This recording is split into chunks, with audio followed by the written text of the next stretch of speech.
Students good morning. Class 6 Hindi first 19 chapter second lecture.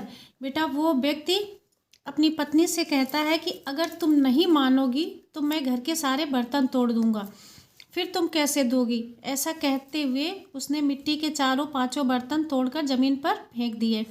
इस तरह दोनों के बीच का झगड़ा खूब बढ़ गया। जब ये झगड़ा हो रहा था उसी समय गोपाल भांड वहाँ से गुजरा। सारी बात जानकर उसने सोचा कि इन्हें सबक सिखाना ही पड़ेगा। गोपाल भांड नाराज होने का नाटक करते हुए बोला, अब समझ में आया कि मेरे बगीचे के बैगन और खीरे किसने खाए हैं। तो ये तुम्हारी गाय है। तुम्हारी गाय मेरा सारा बगीचा चर गई।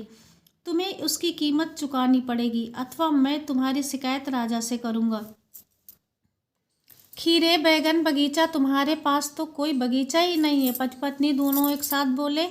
उन्होंने कहा कि मेरा बगीचा मैं उगाने जा रहा हूँ जिसे तुम्हारी गाय बर्बाद कर देगी, इसलिए तुम मेरे बैगनों और खीरों की कीमत अभी ही चुका दो। गोपाल भांड ने कहा। गोपाल भांड की बात सुनकर पति पत्नी दोनों को अपनी भूल का एहसास हुआ। इस घटना के बाद उन्होंने खाली बैठकर सपने देखना बंद कर दिया। अब वे खूब परिश्रम करने लगे।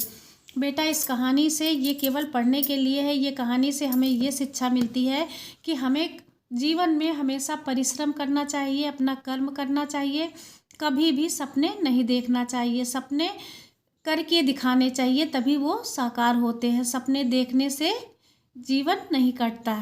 अब बेटा आपको इसकी रीडिंग लगानी है और ये कहानी पढ़नी है होमवर्क में। अगला लेक्चर कल पढ़िएगा। आपका ये चैप्टर फिनिश हो गया। Thank you class.